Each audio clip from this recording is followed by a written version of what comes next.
Je vais céder la parole immédiatement à mon collègue Bruno Berthier, maître de conférence à l'Université Savoie-Mont-Blanc et historien du droit, pour planter le décor de cette journée. Merci. Merci Jean-François, bonjour à tous. Évidemment, c'est un plaisir d'être ici et de continuer à œuvrer dans le sens de la reconnaissance de ces institutions qui sont héritées du fond des âges, allais-je dire, en tout cas du brouillard des siècles et qui même me semble d'une actualité néanmoins évidente. Alors, il revient à l'historien du droit que je suis de planter le décor et d'essayer de retracer. Je vais essayer d'être relativement synthétique et de ne pas trop vous perdre dans des considérations techniques, mais de retracer presque 2000 ans d'évolution pour que nous comprenions bien quelle est la logique qui prévaut derrière toutes ces formes de commun, de propriété partagée. Donc l'article 544 du Code civil nous est devenu à ce point familier depuis plus de 2 siècles que nous oublions sa connotation idéologique qui est en réalité tout à fait révélatrice de l'idéologie ou d'une part de l'idéologie libérale des Lumières qui plonge ses racines via la renaissance de la science juridique antique, et notamment romaine, on en reparlera dans quelques instants, qui plonge donc ses racines dans l'humanisme philosophique antique, qui est décliné sur le plan institutionnel dans la prose technique des jurisconsultes du début de notre ère. Exclusive de toute concurrence, la propriété dans cette optique ne saurait bien sûr être qu'individuelle, en vue d'une valorisation de cet individu se reconnaissant quelques siècles plus tard dans le bon père de famille diligent de la prose civiliste, et à l'exclusion bien sûr de toute autre volonté concurrente ou conjointe de direction d'une parcelle foncière quelconque ou du moindre objet mobilier. Le droit de propriété répugne à la dissociation, celui du Code civil en tout cas, fort de sa propension à accorder l'entièreté des droits permettant la direction de l'objet d'une propriété à une seule main. Et l'institution du Code civil s'accommode tant bien que mal du démembrement temporaire et de toute manière limitée des éléments qui, nous disent les jurisconsultes, constituent cette propriété. Alors l'usufruit, le bail, qui est d'ailleurs au maximum d'une durée de 99 ans, ne saurait être dans l'esprit des législateurs de 1804 que des pis-aller qu'on tolère, et qui sont de toute manière ces institutions toujours réversibles en vertu du caractère éminemment plastique de la conceptualisation théorique, de l'abusus, de l'usus,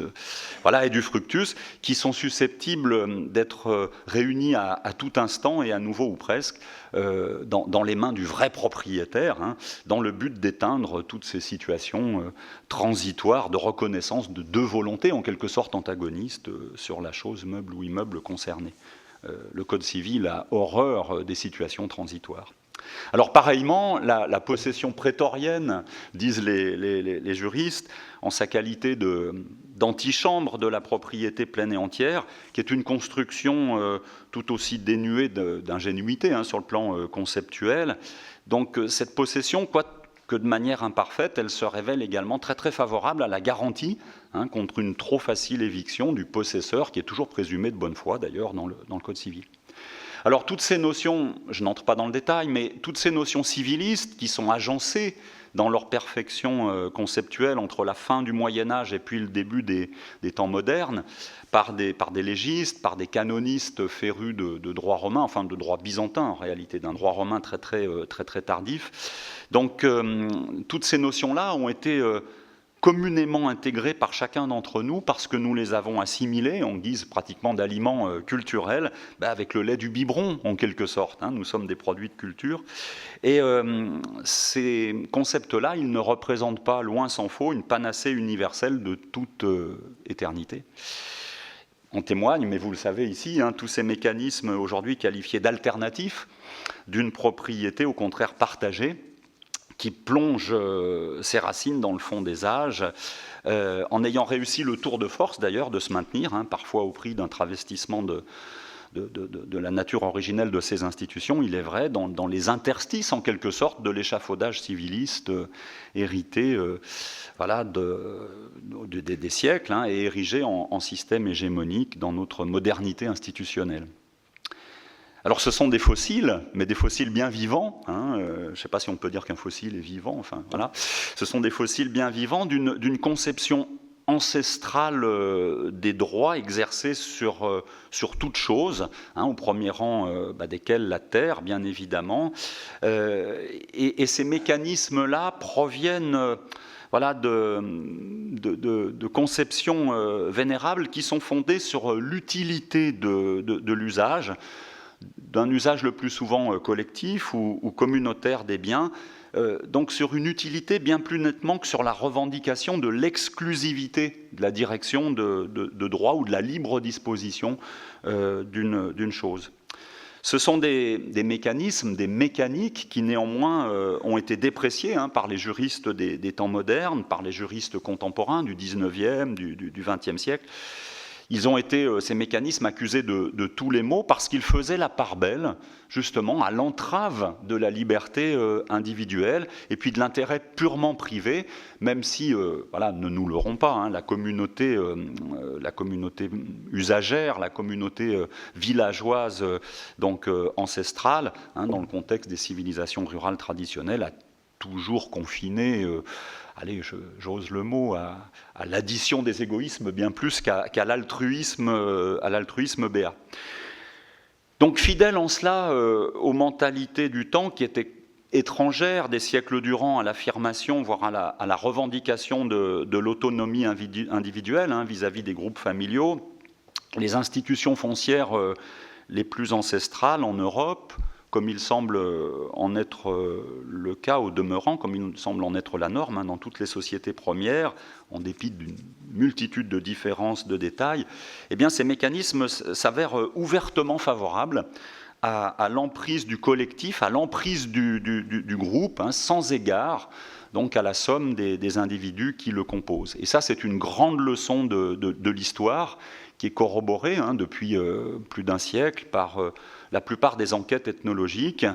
qui sont menées auprès de divers peuples premiers qui peuvent se rencontrer. De sorte que, finalement, passé cette période antique, d'une parenthèse singulière de quelques siècles, au cours de laquelle voilà, la mainmise familiale de la terre placée sous l'autorité patriarcale d'un chef incontesté a progressivement glissé dans le patrimoine personnel reconnu à chacun des membres du clan. Passé cette parenthèse, eh bien, les usages ancestraux, en réalité,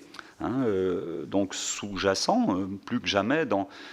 maintes localités, mais qu'il était déjà sous le vernis voilà, du droit impérial à la fin de l'Empire, ces usages, en fait, ont subsisté, en dépit de l'image que l'on peut se faire du droit civil romain, voilà, régissant de manière irrésistible, nous semble-t-il, donc la vie des citoyens romains. Voilà. Or, depuis l'entame du Haut Moyen-Âge, au lendemain des invasions barbares, jusqu'à la date de la Renaissance ou de la seconde naissance du droit romain en Europe occidentale, c'est-à-dire la période charnière du XIIIe, du XIVe, du XVe siècle, en parallèle d'ailleurs du renouveau de l'État moderne, qui a été soucieux d'éradiquer justement au nom de la rationalité économique ces institutions anciennes, la nature de ces institutions s'est perpétuée et donc du fait de l'attachement viscéral des populations à la tradition d'une utilisation communautaire du sol par la communauté des voisins d'une même localité,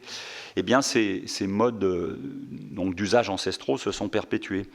Ils sont demeurés la norme dans les systèmes agro-pastoraux, notamment dans les systèmes forestiers, par opposition au finage labouré. Et ils ont contraint, c'est ce que je voudrais vous faire entendre très rapidement, une fois de plus sans rentrer dans le détail, ils ont contraint les juristes modernes au XVIe, au XVIIe siècle, proposer une explication de ces usages, de déterminer coûte que coûte leurs contours, comme pour mieux les contenir. Et ces jurisconsultes ont utilisé les matériaux de la science romaniste du droit, et ils ont, de manière complètement artificielle, élucubré de mauvaise grâce une théorie, des concepts qui permettait tant bien que mal de décrire la mécanique propre à ces usages. Mais à l'aide de concepts, je voudrais que vous le compreniez de manière étrange, parce qu'à l'aide de concepts parfaitement inadaptés en réalité à la logique intrinsèque de ces droits d'usage, puisqu'on a utilisé des concepts tirés de la définition quiritaire de la propriété ancienne et donc d'une propriété individuelle telle que je l'ai évoquée plus haut. Alors, le droit d'usage de chaque membre de la communauté sur la chose commune, c'est ainsi, sous la plume des légistes, commué en la reconnaissance, si vous voulez, au profit du bénéficiaire, d'une part de jouissance privative de la propriété indivise du groupe,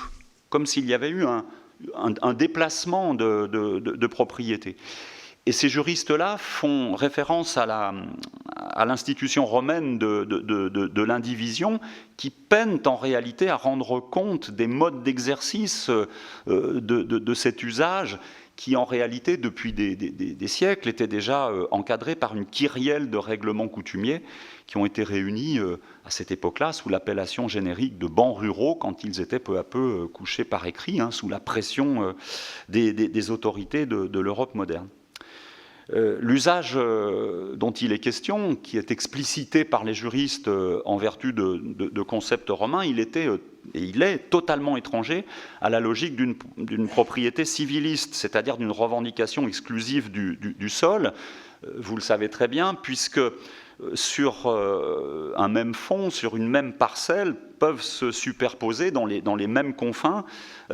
toute une kyrielle d'usage, le cas échéant reconnu à des collectivités usagères différentes. C'est-à-dire que sur un même terroir, vous pouvez reconnaître à certains un droit d'affouage, à d'autres, dans exactement les mêmes lieux, l'opportunité d'y emmener paître du bétail, sans porter préjudice au premier. Et que dire de l'enchevêtrement dans les mêmes parages de tous les droits d'usage qui concernent les eaux, qu'elles soient courantes ou dormantes. Bref, il faut mettre de l'ordre dans ce magma de prétentions usagères, et parce qu'elles sont,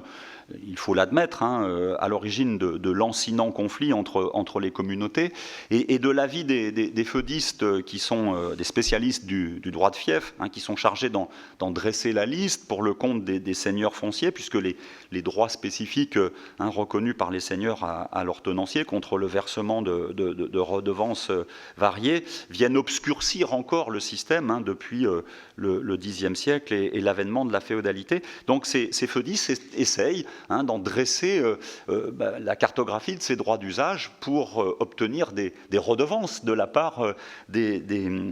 collectivités usagères. Alors, comprenons par là que le droit d'usage reconnu à la communauté est censé avoir été concédé par le seigneur titulaire des droits éminents sur le ressort de sa seigneurie, et point besoin d'être plus précis en la matière. Alors,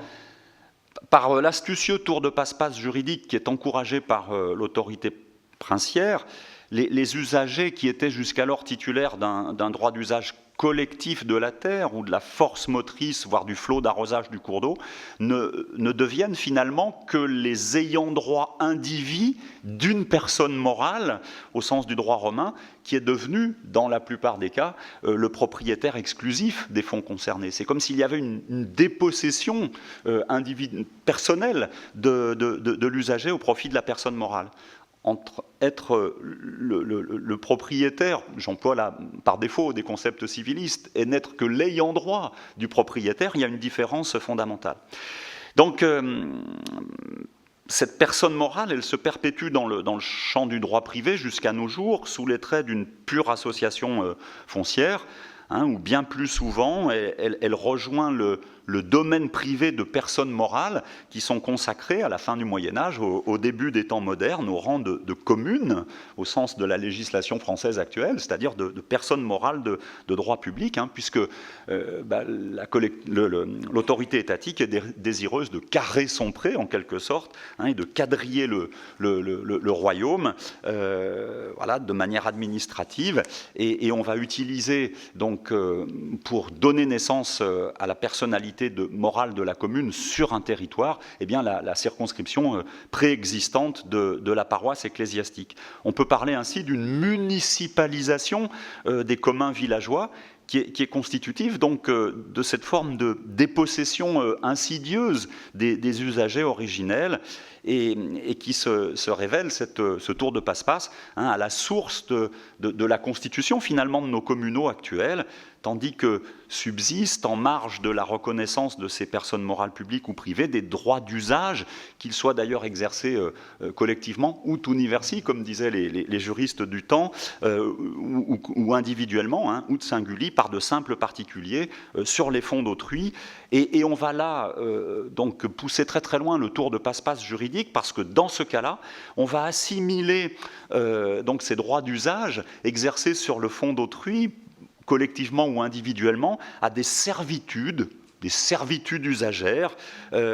au détriment même de l'intelligence du droit romain initial, puisque ces servitudes voilà, sont censées être personnelles. Or, dans le Code civil, moi je ne connais que des servitudes réelles, hein, qui existent donc pour le bénéfice d'un fonds dominant, voilà, grevant le fonds servant. Donc on va tirer sur les concepts pour créer, afin d'expliciter voilà, de manière formelle ce que peut représenter ce droit d'usage à l'aide de toute la terminologie romaine, voilà, on va tirer sur les concepts pour créer cette espèce d'objet bizarre qui serait une servitude personnelle. Alors, par-delà la critique des physiocrates, il faut que je termine, et l'action énergique des civilistes ce qui va conduire à l'élaboration du Code de 1804, quoique dénaturés par cette romanisation voilà, musclée, hein, partielle de leur substance, eh bien ces mécanismes parviennent toutefois à se perpétuer, hein, sous ces formes un peu nouvelles jusqu'à nos jours, et avec plus ou moins de bonheur et d'acuité, hein, puisqu'ils sont en quelque sorte ces mécanismes, c'est paradoxal, mais presque légitimés par un code civil et des juristes qui en réalité veulent les faire disparaître. Alors, entre-temps, bien sûr, voilà, au cours du XIXe siècle, du XXe siècle, l'exode rural, la mécanisation, l'évolution des modes de vie sont passés par là pour contribuer très souvent à la désuétude, hein, de nombreuses de ces prérogatives usagères, qui pourtant ne demandent qu'à renaître dès lors qu'elles ne sauraient être abolies, quand il existe notamment des titres de propriété aptes à attester de leur existence et là encore, toute la question de la prescription extinctive, hein, de la désuétude par le non-usage, fût-il de longue durée, voilà, me semble pouvoir être contestée. Alors, évidemment, la situation est très variable, hein, d'une contrée à l'autre, et le dynamisme des sections de communes, vous en témoignerez ce matin, de vastes pans d'un massif central demeuré très largement agricole, tranche par exemple avec l'apathie que nous avons remarquée, voilà, Jean-François et les autres acteurs du projet de recherche Comont, hein, sinon même la léthargie, pourrais-je dire, hein, de ces communs alpins des Grandes Alpes savoyardes. Mais même dans ces contrées alpines que nous avons investiguées, quand en apparence il nous semblait que ces droits d'usage avaient disparu, il n'en était rien, puisque notamment ces sections de communes en léthargie, si je prends l'exemple des sections de communes, eh bien, à notre grande surprise, voilà, existent toujours dans les documents fiscaux, c'est-à-dire qu'en réalité, elles ne sont qu'en léthargie, et elles attendent que nous nous occupions de leur revitalité en quelque sorte. Donc, hérité du fond des âges, hein, malmené en pays de tradition juridique romaniste depuis le Moyen-Âge, de plus en plus résiduelle, marginalisée, la propriété foncière collective, il faut bien l'appeler ainsi, je répugne à parler de propriété collective, parce que je suis romaniste quand j'utilise ces termes-là, mais je le fais faute de mieux. Bref, Cette propriété collective, hein, dans le substrat juridique roman de notre législation actuelle, recouvre en réalité 3 formes génériques, hein, principales, que je vais évoquer maintenant très très rapidement, et puis Flora ira ensuite plus loin dans la présentation. 3 formes génériques principales que l'enquête que nous avons menée grâce à Jean-François sur le sol de l'ancien duché de Savoie, qui est constitutif aujourd'hui des 2 départements savoyards actuels, dans le cadre du projet Comont. 3 types que l'enquête a permis de dégager, qui sont des modèles archétypes, hein, qui permettent, je pense, aujourd'hui de poser le débat. Alors le premier modèle, c'est celui que nous avons, j'emploie là les termes donc alpins, c'est celui que nous avons rencontré dans le nord du département de la Haute-Savoie actuel. Je voulais projeter une carte, mais je n'ai pas eu le temps, étant arrivé à Paris tard dans la nuit, donc de mettre ça au point, mais je vous diffuserai ceci, bien sûr. Hein, donc, ce modèle, c'est celui de la bourgeoisie du Chablais, notamment de la bourgeoisie de Saint-Gingolph, ou du consortage, hein, donc dans la même contrée, dans la vallée de l'Arve, dans la vallée de la Drance, dans la région de Chamonix. Voilà, ce sont des termes qui viennent par imitation de ce que l'on trouve dans le Valais tout proche, hein, ou dans le Val d'Ost, italien voisin, et Roberto Louvain pourra en parler tout à l'heure. Ces modèles-là, sous la forme d'une société ou d'une indivision foncière de droit privé, représentent l'un des modèles de survivance, hein, généralement très très vivace, de systèmes de propriété collective. C'est en quelque sorte, je reprends la formule de Jean-François, un club privé d'ayants droit. Hein, Jean-François, tu reconnais la formule, je te l'emprunte. C'est un club privé sur un patrimoine foncier à forte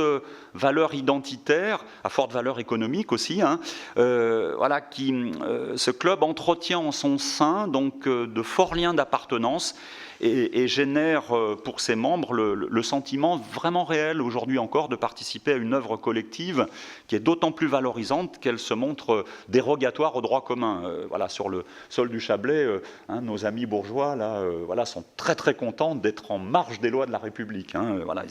ils sont très fiers de ça. Bref, ensuite le deuxième modèle, c'est la section de commune, qui est un avatar de droit public de l'entreprise systématique, hein, de municipalisation de la plupart des communs fonciers, donc qui est largement moribonde en Pays de Savoie, à l'exception de quelques cas singuliers, qui est moribonde en Pays de Savoie, mais ce n'est pas le cas en Auvergne, ce n'est pas le cas dans d'autres territoires. L'un des seuls cas de vivacité d'une section de commune en Pays de Savoie, nous l'avons trouvé dans le massif des Bauges, entre Annecy et Chambéry, hein, dans le cadre de la section du couchant de Settenay, où la section là, donc, gère notamment, enfin indirectement, une petite station de ski. Elle est très menacée hein, aujourd'hui, évidemment, par les développements législatifs que Jean-François, par les menaces législatives hein, que Jean-François évoquait tout à l'heure. Et la section de commune représente donc le second modèle de cette propriété collective, hein, en l'espèce pour la cession de commune de nature bien plus nettement villageoise que celle de la société de droit privé dont les membres ne constituent pas ou ne constituent plus nécessairement une communauté de résidents. Et puis en une minute, pour terminer, hein, les communaux cultifs de la vallée des Villars, en Maurienne, là on est dans le sud hein, des Pays de Savoie actuels, comme ceux de la Combe de Savoie, entre Chambéry et Albertville, comme ceux de l'avant-pays savoyard, c'est-à-dire l'ouest des départements savoyards, plutôt la plaine, hein, ou le paysage collinaire pour les Savoyards. Donc ces communaux cultifs, qui sont en réalité un peu moribonds, hein, qui sont limités à une survivance purement juridique, sans enjeu réel d'exploitation foncière aujourd'hui, se rattachent au mécanisme de la reconnaissance de ces fameuses servitudes personnelles là, que j'évoquais il y a quelques instants, ou plutôt du cantonnement de ces dernières sur des lots, sur des lopins attribués héréditairement et de manière privative à chaque bénéficiaire originel et à sa descendance hein, sur la propriété d'autrui, en l'occurrence sur la propriété de la commune administrative dans le cas savoyard. C'est-à-dire que le droit d'usage sur tout le bien communal a été en réalité réduit en un droit d'usage exclusif sur un petit lopin seulement, voilà, de ce vaste finage. C'est le mécanisme du cantonnement que les forestiers connaissent très bien. Bref, je conclus, constat troublant d'une diversité typologique, Flora va nous en dire plus, constat troublant d'une survivance concrète, malgré cette attaque institutionnelle, législative, de plusieurs siècles, constat du maintien d'institutions qui continuent, pour certaines d'entre elles, à porter du fruit, c'est-à-dire d'avoir une réelle utilité économique, et puis encore plus, sans doute, nous en ferons le constat unanime, je pense ici, porteur d'une utilité sociale, lorsque les enjeux purement agricoles et pastoraux se sont durablement, ou plus ou moins durablement, évanouis. À ce titre, tous ces mécanismes ayant triomphé du poids des siècles s'avèrent dignes d'intérêt, ne serait-ce que par la faculté d'adaptation dont ils ont fait preuve pour résister à la disparition, aux attaques des pouvoirs publics, en se maintenant, au gré des ajustements conceptuels finalement mineurs que j'ai retracés face aux évolutions sociétales d'envergure, qu'elles soient économiques, juridiques. C'est un patrimoine historique, indéniablement, mais ce n'est pas un patrimoine mort. J'ai employé de manière un peu outrancière tout à l'heure le terme de fossiles, je le retire, ce ne sont pas des fossiles, ce sont des institutions qui sont seulement en sommeil pour certaines d'entre elles, un peu de belles endormies, et elles sont porteuses de sens, et il nous convient de les réveiller. Ce sont de formidables outils, je pense, pour penser la ruralité de demain, dans une dynamique résolument prospective, loin de tout passéisme, loin de tout folklore suranné. Ces institutions sont venues du fond des siècles et elles sont prêtes à jouer un rôle moteur dans la cohésion sociale, je crois, du monde qui vient. Voilà, je vous remercie. J'ai été un peu technique, mais j'en suis désolé. J'espère avoir posé les termes du débat.